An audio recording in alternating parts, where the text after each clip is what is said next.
Hi, James Overcomer. So, sitting here in the bathroom thinking, when I was a kid, I used to read the back of shampoo bottles, right? And now we all got these smartphones, and I was just kind of wondering, how many people are addicted to their phones? Can't put it down for more than 10 seconds. Really wish they would join us in Overcomers.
Stories of the Bible. The parable of the unforgiving servant. This is Jesus, Hey-o! who is the Son of God and the Savior of the world. While Jesus was on earth, he taught everyone about God's love and healed people from their sickness. He did many miracles like walking on water Oh, hey guys. and even raised people from the dead. One day, Jesus was talking with his disciples and teaching them when Peter asked, Jesus? "How often should I forgive someone who sins against me? 7 times?" Jesus said, "No, not 7 times, but 70 times 7. Then Jesus told a parable. He said, "The kingdom of heaven can be compared to a king who decided to get his money back that he had let his servants borrow. While the king was doing this, one of the servants who owed him $1 million was brought in. $1 million, please? The servant couldn't pay, so the king ordered that he be sold, along with his family and everything he owned, to pay the debt. Wait, please. But the servant begged the king, 'Please be patient with me, and I will pay it all.' Then his king was filled with pity for him, and he let him go and forgave his debt.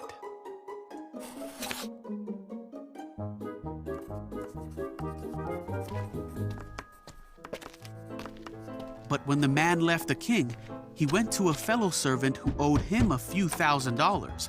Hi? Come here, you. He grabbed him and demanded that he pay him back immediately. Oh, wait, please. His fellow servant begged for a little more time. He said, 'Be patient with me, and I will pay it.' No. But the servant wouldn't wait. He had the man arrested and put in prison until the debt could be paid in full. When some of the other servants saw this, they were very upset. They went to the king and told him everything that had happened. Then the king called in the man he had forgiven and said, 'You evil servant, I forgave you that tremendous debt because you pleaded with me. Shouldn't you have mercy on your fellow servant, just as I had mercy on you?' Then the angry king sent the man to prison to be punished until he had paid all that he owed. Jesus then said, 'That's what my heavenly Father will do to you if you refuse to forgive your brothers and sisters from your heart.'"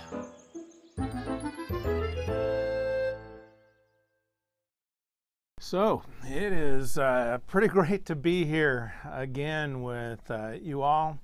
I hope you are, each one of you are continuing to experience the grace and the compassion and the presence of God in ways that still blow you away, that you are still amazed at what God is doing in your life and in the world. Is our continued prayer that you will not be overcome by the evil one, but will stand firm in the grace of God in these days. It's our hope anyway. Glad that you are here to join us. I want to get into this parable that you just saw. It's one of my favorite ones in the Bible. And here's, I'm not gonna read it again, but one day Peter asks a question, and Jesus gives this, I think, really unexpected answer. Is anybody surprised? Jesus does this continually with his disciples. And here's what it says in Matthew chapter 18. We saw it on the video, but I want us to read it here together. It says, "Then Peter came to Jesus and asked, 'Lord, how many times shall I forgive my brother or sister who sins against me? Up to 7 times?' And Jesus answered, 'I tell you, not 7 times, but 77 times. How many times do I need to forgive someone who wrongs me?' It sounds like something a child would ask, honestly. Do I need to forgive them 7 times? Nope.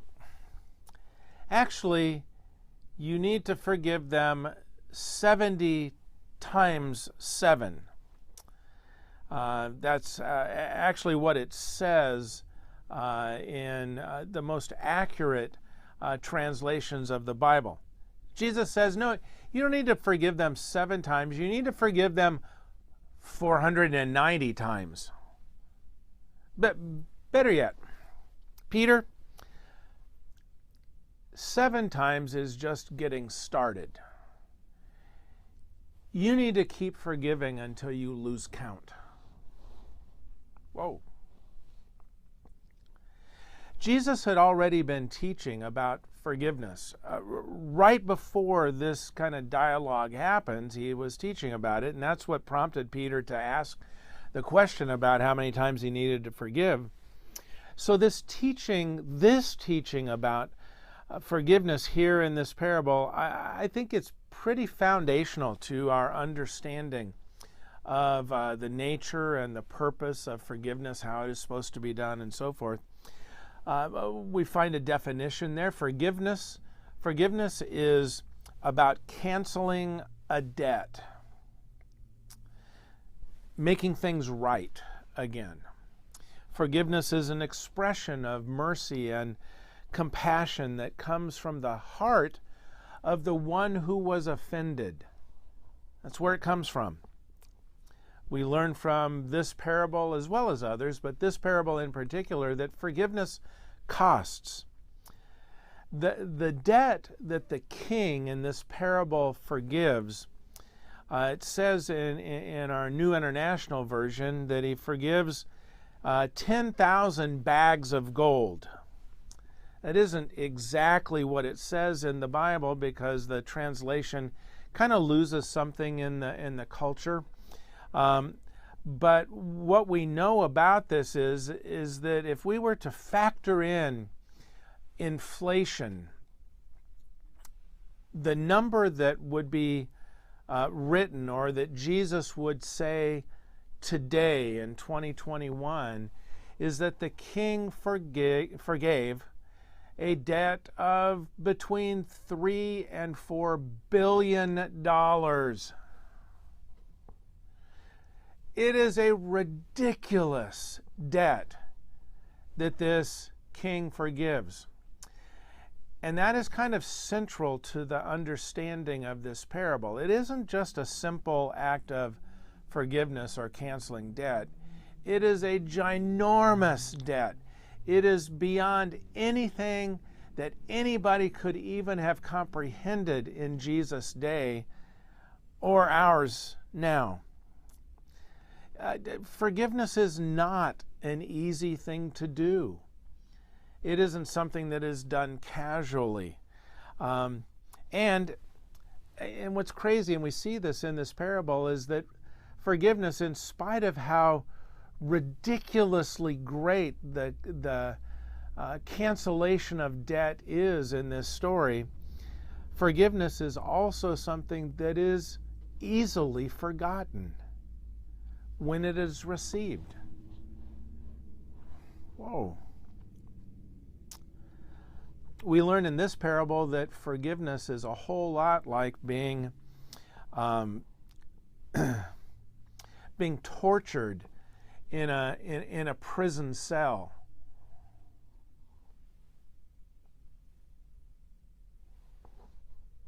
I get all of this. I mean, I do. I bet if you were to stack up all of the sermons that I have ever preached over the course of my life, I bet the number one topic would be the grace and mercy of God that we see expressed in forgiveness, and how we are to follow the example of Jesus. I get it. But I don't think that's the biggest reason that Jesus told the parable. I don't think he was primarily teaching people about the nature of forgiveness and that they needed to forgive others. As central as that is to the storyline in the parable, I think there was something bigger that he wanted the disciples to see. check out the beginning of the parable as it's written, at least in the New International Version. In Matthew 18, verse 23, "Therefore the kingdom of heaven is like a king who wanted to settle accounts with his servants."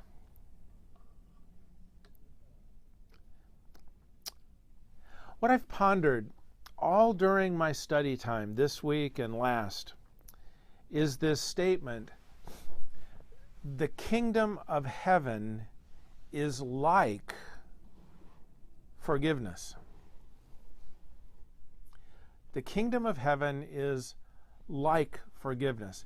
It doesn't say it is about forgiveness, even though that is true. Jesus says the kingdom of heaven is like forgiveness. It's like a king who canceled this great debt. How is the kingdom like forgiveness? In what ways? That's what I've been thinking about. And what does it mean for us as citizens of the kingdom? It's got to be more than just seeing forgiveness as an action or a characteristic of kingdom living. As important as that is, I think there is more to this. So here is what I got at the end of my week of study.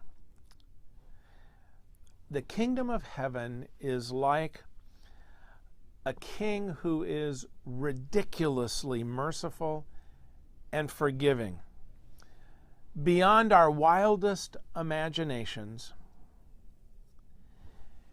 And the kingdom is also like a bunch of servants who just don't get it. It's where I ended this week. The kingdom is like forgiveness.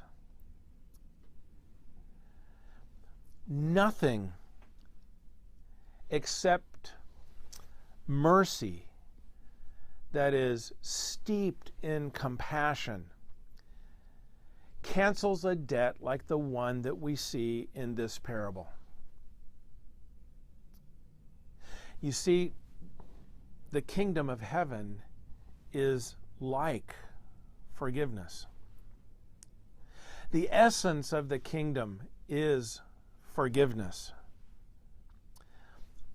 Whether it is my inability to fully experience the mercy and the forgiveness that God extends towards me, or it is my unwillingness to treat others with the same kind of mercy, I am permanently connected to forgiveness as a citizen of the kingdom. Either my need for it or my need to give it. The kingdom is painted with forgiveness.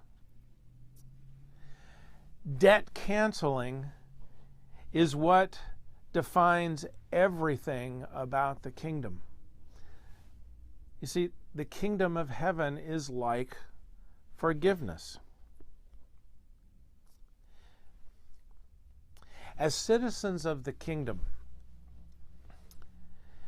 debt canceling is what we are involved with every day.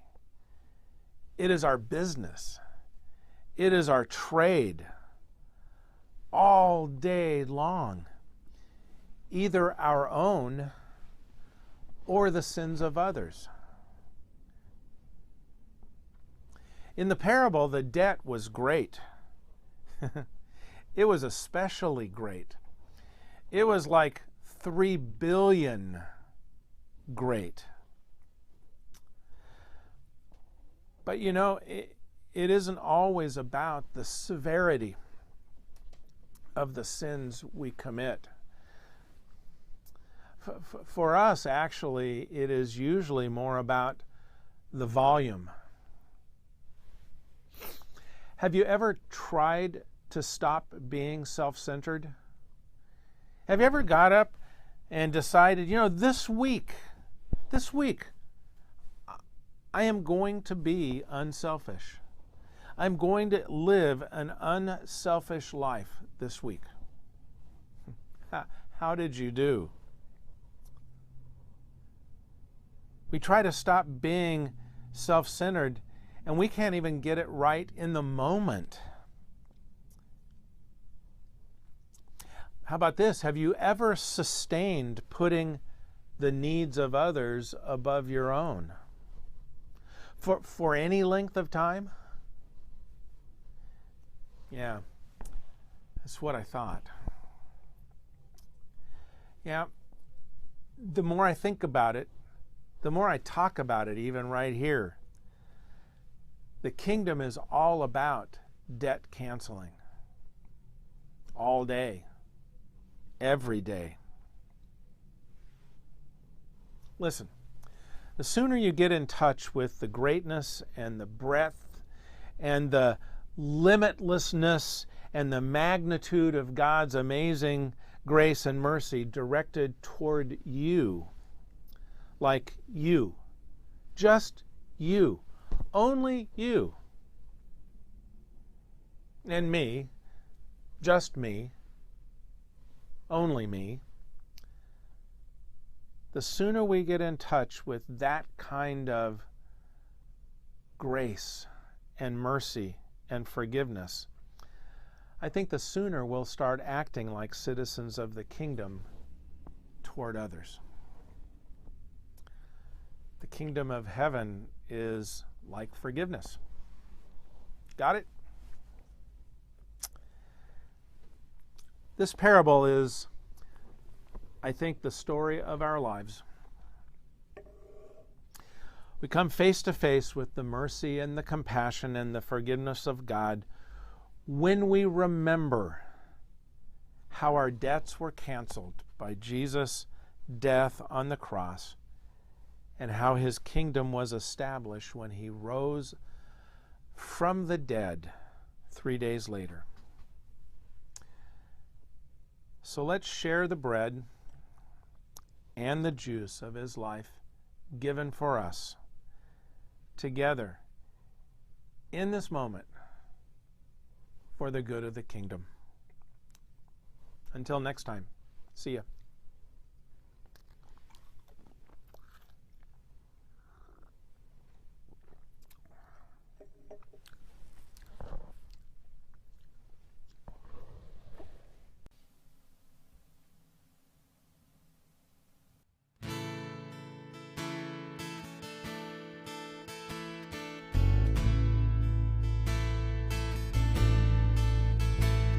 Oh, I've heard 1,000 stories of what they think you're like, but I've heard the tender whisper of love in the dead of night, and you tell me that you're pleased and that I'm never alone.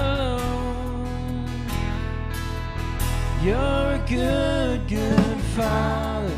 It's who you are. It's who you are. It's who you are.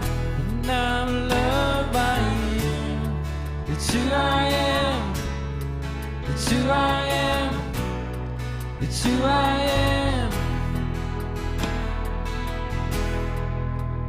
Oh, and I've seen many searching for answers far and wide, but I've known we're all searching for answers. Only you provide, 'cause you know just what we need before we say a word. You're a good, good father.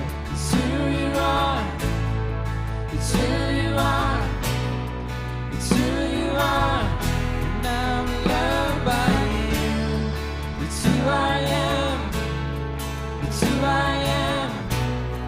It's who I am.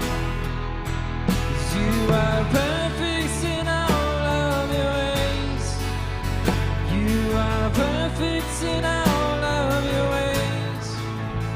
You are perfect in all of your ways to us.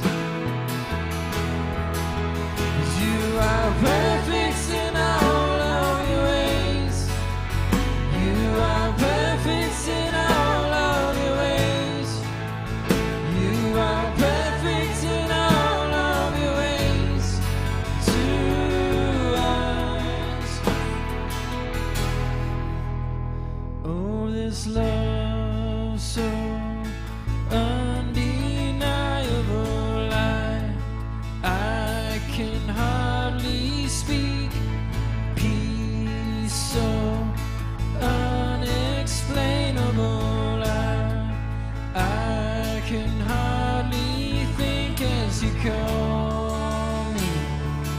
Deeper still as you call me. Deeper still as you call me. Deeper still into love. Love, love, you're a good, good Father. It's who you are. It's who you are. It's who you are. And I'm loved by you. It's who I am. It's who I am. It's who I am. You're a good, good Father. It's who you are. It's who you are. It's who you are. And I'm loved by you. It's who I am. It's who I am. It's who I am. You're a good, good Father. It's who you are. It's who you are. It's who you are. And I'm loved by you. It's who I am. It's who I am. It's who I am.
James Overcomer. So, sitting here in the bathroom thinking, when I was a kid, I used to like read the back of shampoo bottles, right? And now we all got these smartphones, and I was just kind of wondering, how many people are addicted to their phones? Like, can't put it down for more than 10 seconds. Really wish they would join us in Overcomers.